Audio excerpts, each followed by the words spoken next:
Some journalists claim that COVID-19 news is being censored to create one official narrative, that some information is being excluded and other information is being promoted. What do you think about the news regarding this pandemic? Do you think you're being told the truth? Do you think you're being told the whole truth? And do you think that healthy debate and conversation is being encouraged or stifled? Almost 30 journalists have banded together to object to censorship and fearmongering about COVID-19 that they say has been put out by media and tech giants since the pandemic began. Now, we've talked a lot about coronavirus on our channel, notably how it's certainly a viable theory that it came out of that lab, and now that's been sanctioned by sort of mainstream comics such as Jon Stewart, and like it's something you can talk about. But at the beginning, Facebook in particular banned those kind of videos. Still now on this platform, YouTube, there are some videos that are regularly taken down under the auspices of creating misinformation. I've always been of the opinion that we should be allowed to talk about things and express a variety of opinions. I've always identified politically much more, I would have said, on the progressive left side of the spectrum, but I've never been bothered about hearing what right-wing people have got. Like, what do you mean? Like, it doesn't bother me. Let people say what they want to say. And if you're afraid that there is some sort of veracity or potency in what they're saying, then I don't agree with that. I feel like the veracity and truthfulness and power and authenticity above all else of an argument should stand the test of time. Human beings are fallible and vulnerable, and history has shown us that people have been hoodwinked and misled time after time. But stifling healthy conversation and debate has never been a solution, in my opinion. The group, who have called themselves Holding the Line, Journalists Against COVID Censorship, have argued that attempts to share concerns counter to the one official narrative or one scientific truth have led to reports being criticised by their managers, freelancers being blacklisted, and the public receiving a distorted view of the truth. The 26 Holding the Line members work across UK newspaper groups, broadcasters and PR as staffers and freelancers. Most asked to remain anonymous to protect their employment. That is why I'll be particularly circumspect and cautious while relaying this information to you. Oh, hello, my name is Rusty Brownstein. So they said, this bunch, they want to encourage best practice and create a prejudice-free environment for journalists who have concerns, raise awareness of lesser reported issues, and raise concerns about censorship from tech giants which take down coronavirus misinformation.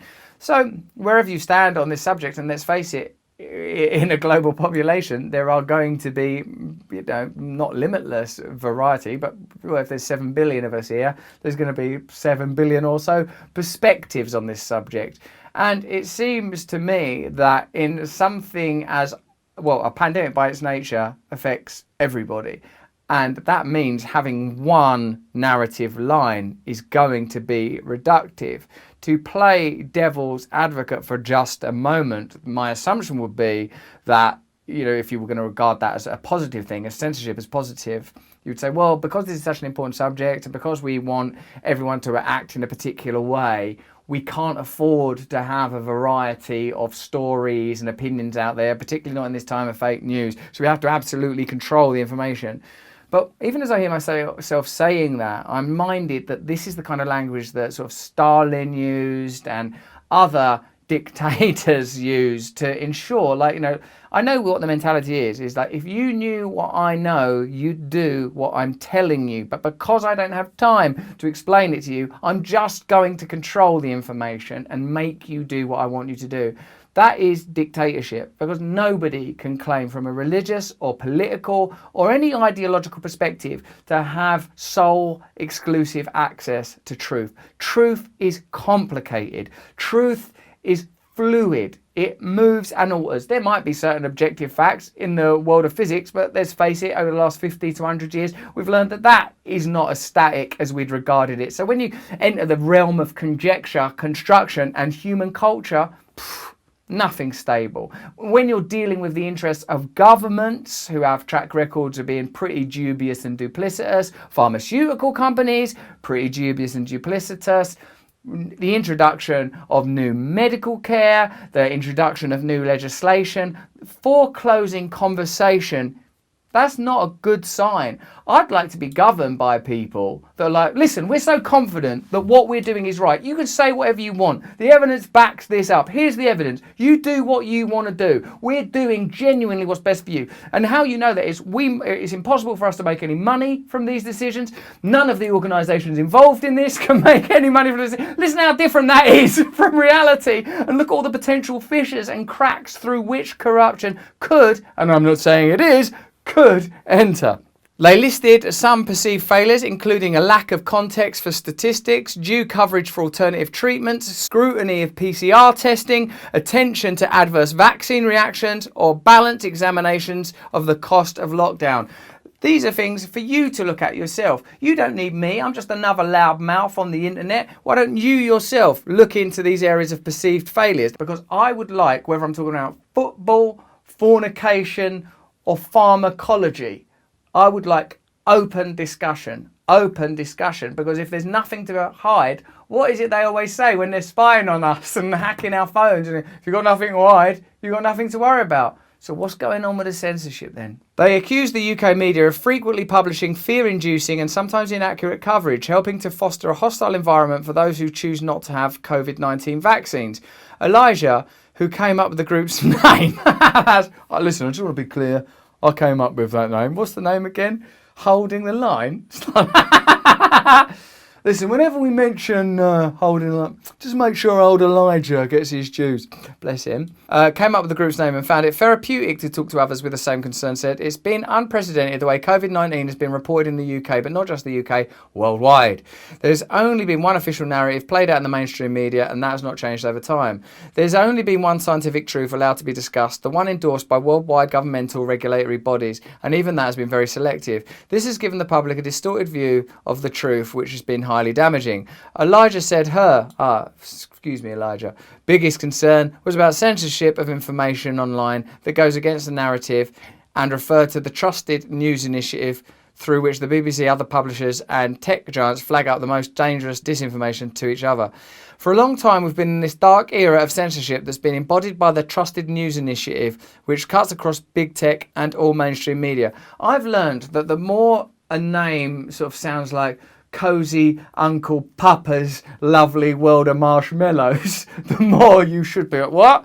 Like the Trusted News Initiatives, you think, well, you shouldn't trust them. It's not news. They might as well be known as the crafty propaganda machine. It's been packaged around this war on disinformation or misinformation, where anything that's gone against the official narrative has not just been fact-checked, but has been suppressed or removed. BBC journalist Tony Gosling said he wanted to speak out against fear-inducing and sometimes inaccurate coverage.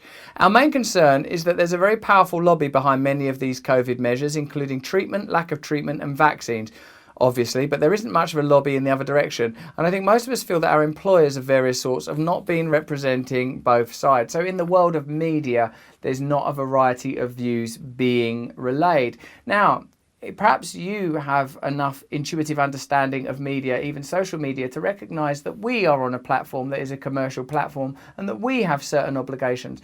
I feel a personal responsibility to not talk out about stuff that I don't personally understand, and would like to confine my comments simply to saying that I believe that we ought to have the right to openly communicate about subjects. Otherwise, just acknowledge that what you live in is a kind of dictatorship, and further legislation that's sort of on the cards suggests that we're going further in that direction. My own aim, continues Tony Gosling, the absolute darling, is to provide balance. That's it, basically. And also to point out to the public that the journalists don't always get to choose what's being published. It's the owners and editors that have the final say, so we're all of the same mind that we would like to see more journalists being editors and having their own newspapers, having their own TV and radio stations, but that's very, very rare. So there's always an editor somewhere just saying, no, I don't want this, particularly through this pandemic. That's been the way people have found it difficult to get stories in, and it's frustrating.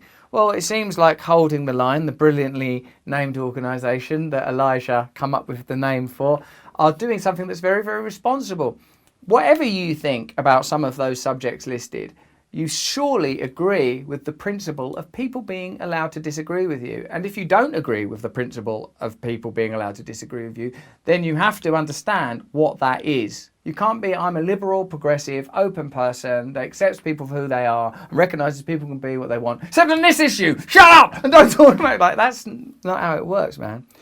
Ben Weingarten on Newsweek says, as America witnesses the Biden administration's open and unabashed collusion with big tech to censor those engaging in COVID speech it deems problematic, the administration's allies promising the same with respect to SMS carriers, the issue at play here is manifestly not coronavirus vaccine efficacy, vaccination rates, or public policy messaging, but the deeper question of who gets to determine the content of speech and the contours of our public discourse, a free sovereign people or an insular ruling class.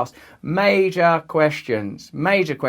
Every time significant censorship or legislation is introduced, it's always ushered in under the idea of, hey, this is really important, we're going to have to just do this thing. Oh, well, you repeal it then. Our ruling class's effort to control the information sphere, to monopolise the narrative, has been underway for years. This was most recently and notably evinced by the cases of social media suppression of speech on the coronavirus's origins, which we now know was legitimately discussed, and in fact the narrative has altered.